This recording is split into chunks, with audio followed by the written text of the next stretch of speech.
Alright, so, hold on a second, I'm going to turn off Speed Racer. This show's so good. It's like the best $3 I've spent in a long time on a movie. Stuff's like jet fuel. It's cold brewed, double espresso, in a can. It's delicious. Tastes like dark chocolate and optimism. Okay, so today we will be talking about American Flagg. And like I start with a lot of these, or I haven't done a lot of these, I've done a couple of these ramble videos, and I was outside like collecting my thoughts for this, and I already have my next one planned out. So, today, American Flagg. This originally came out in 1983 from First Comics. Howard Chaykin had done some stuff prior to this. He did the, most notably I think, was the Empire Strikes Back graphic novel from Marvel. The way I came into American Flagg, or it entered my what's the word I'm looking for? How it came to my attention was I found it way back in '94. I kind of gotten bored with a lot of what was going on at Marvel. Image was kind of coming into their own at this point, but when Image first came out, I mean, all the books sucked. They were pretty, but it was all like form without substance. But it kind of got me thinking that if all of these independent books at that time, because Image was, purely independent, if there was some stuff that I was into with this, which didn't pan out really with Image, with the exception of maybe like the Max at that point. And I don't know, I used to be a big Wetworks fan. There's got to be other stuff out there. So it kind of broadened my my perspective. I was willing to try new things. And this is about the time that I came into martial law, which is also one of my other favorites. And I've done a ramble video on martial law and like a collection video and everything else. That got cut a little short, but maybe someday I'll revisit that. But if you guys haven't read martial law, I highly recommend it. And there's a couple similarities between American Flagg and martial law. Martial law is a little bit more gratuitous. And we're talking about Howard Chaykin art here, so it's that's actually saying something. This is before he got really into, I mean, the whole nudity thing has always kind of been a vein in his art. This was a lot more toned down than, like, say, Satellite Sam, or what's the other one he did that was Satellite Sam, anyway, which came out through Image a couple, I think, last year. Black Kiss was another one of his books. Regardless, so American Flagg. The first issue I picked up, I want to say, let me see if I can find it real quick. It was at a flea market, of all places, where we used to go to buy some books, me and a couple of my buddies. And it was the cover that initially sold me on the whole thing. I was like, wow, this looks cool. I want to say, yeah, I want to say it was issue 6. This was my first issue, I think. Don't hold me to that. But I immediately fell in love with the art. The style is a lot different than everything else I had seen at this point. Let's pop this bad boy open. If any of you folks are not familiar with the work of Howard Chaykin, then you are seriously missing out. Let me find a good one. Oh, they're all good, but he does a lot of like interesting page layouts, and it's not necessarily all connected. It's great stuff. And his use of, it's not zipatone, it's duotone, which is like the pixelation shading stuff. Oh crap. It's very interesting. It's a lot more prevalent in like his newer stuff rather than his older stuff. And it works really well. That was one of my favorite things about Satellite Sam. I couldn't stand the story, but I loved the art. And then it got to the point like, why am I buying a book just for the art? I don't know. I buy Low just for the art. But anyway, we're not talking about Low. We're talking about American Flagg. Okay, so this takes place in 2030. A little background. California has fallen into the ocean. Russia has fallen due to Islamic extremism. Ireland and England are at war. What else am I missing? Oh yeah, all of the leaders of the free world have moved to Mars.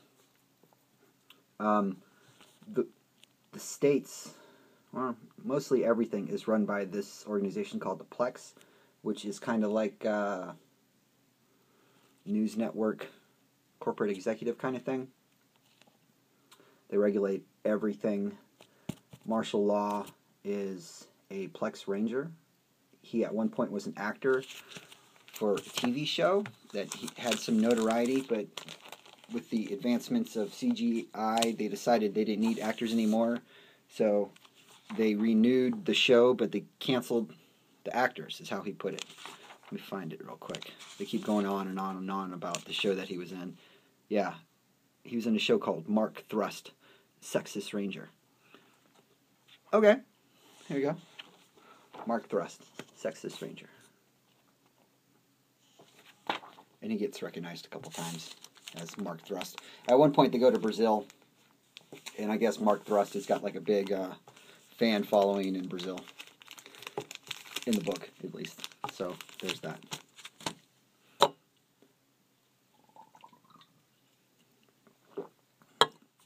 That's like 9 cups of coffee. Heart palpitations, here we come. So, American Flagg. It's broken down into 3-issue storylines. They are all connected, but predominantly it's like, this is one story. Issue, this is a double. 4, 5, and 6, and that is a double. 4, 5, and 4, 5. Yeah, 4, 5, and 6 are an issue, or series. Story, sorry. It starts off after his show gets canceled. The show doesn't get canceled. After he gets fired from the show and replaced by CGI, he gets recruited by Plex to be a Plexus Ranger in Chicago, at this place called Plex Mall. Imagine if you're a Judge Dredd fan, like Mega City 1. Entertainment is outlawed. Everything except for, how do they put it? Combat-related training. Everything else is outlawed. There's no educational TV. There's no organized sports. There's no nothing. Everybody takes this birth control antibiotic pill that has kind of caused the population to drop off, so you don't really see a lot of people under 20. There are a couple, and I don't really want to get that into it, but okay. So, you have this guy who is reluctant to take this post. He's on a 5-year tour, and it kind of clicks that he can do good. Like, he can institute change. So he does. There is rampant corruption. Rampant corruption. There's a lot of in this, I'm sorry. But I don't really know how to explain it without giving it away. At one point in this book, he ends up inheriting a pirate TV show. They show sports and porn and documentaries.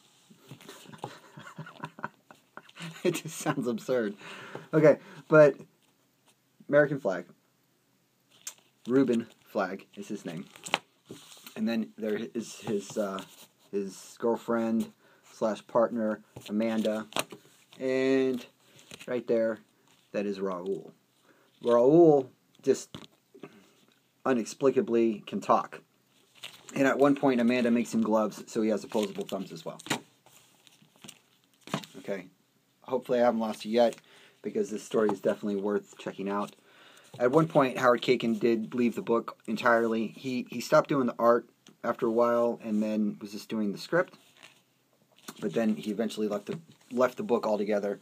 A couple writers came in to... I'll just flip through these. This is number 7. To finish off the series, which ran for 50 issues. Number 8. Alan Moore did a backup story in a couple of these. Number 9. Excuse me. But a lot of people didn't like the direction that the other writers took the story in. They did do a second series, American Flagg, where the C in America is backwards and it's a K. And it kind of takes place in Russia. And Howard Chaykin used that as a chance to tie up all the loose ends of all the stuff that people had changed with his story after he left the book. 11. Yep. Raoul with his gloves. 12. 13. 14. And the second series didn't go off quite as well as the first. I think a lot of it was the art. I mean, the story's great, but wow, the art really fit. He had a plan. He left the writers with like a Bible of what not to do, and they pretty much just disregarded all of that. Number 15. Number 16. 17. 18. And if like this kind of thing right here offends you, right here, then this probably isn't the book for you. Because there is a lot of scantily clad women in this book. 19. Another 19. 20. 21. But it is a lot of fun. It is worth checking out. None of these are particularly expensive. Issue 1, I think, was a couple bucks, like maybe 3 or 4. The rest of them are all like dollar bin fodder, more or less. MyComicShop.com has some of these really cheap. The second series in particular, I just ordered the ones I was missing because I've been looking for these for 20 years, and it's like, fine. Let's just move on. Let's just order them and get it done with. 24. Kind of gets to that point where you give up hope finding it locally. 25. Of course, that means as soon as I get my books in the mail, they'll be at the shop in the dollar bin like in 2 weeks. 27. I want to go into detail, but I don't really want to give it all away. There are a couple people in the community that are American Flagg fans, so of course, if they are willing, they can interject in on this, and maybe I missed something, but I mean, I left a lot out. But this book is amazing. I got 14 issues in this morning, and something came up. I'm not going to have time to reread them all, so I'm kind of rushing through this. This is about the point when Howard Chaykin stopped doing the art, and the story kind of went in an interesting direction. 31. 32. You can kind of see a shift in the art, too. It's not bad. It's just not as good. And these issues are dirt cheap. Because even the fans of American Flagg aren't really that into these. I mean, some of it's just not that good. 35. Like this cover's horrible. 36. 37. 38. 39. 40. 41. 42. 43. 44. But yeah, so if you're into, like, imagine, how did somebody explain it and it made sense? It's like part Blade Runner meets heavy metal meets, what was it? Oh man, it was perfect. They nailed it. It was Blade Runner meets heavy metal. Crap, I don't remember. Too much of this is messing with my memory. 45. 46. 47. 48. 49. And 50. At one point, he is elected president It's great stuff, man. There's intrigue. It's almost like a spy kind of thing. It's not superheroes. It's like watching somebody play chess. I just read a interview with Howard Kagan where he was saying he got burned out on the superhero stuff and just wanted to draw guys with swords and guns and chicks with big tits. So that's what this is. American Flagg. It's one of my favorites. I've loved this book for 20 years. Definitely pick it up if you're interested in it at all. Hopefully I did a good job conveying my sentiment towards this book. I feel like I may be falling a little short on this, but check it out. I recommend it. Thanks for watching. Bye.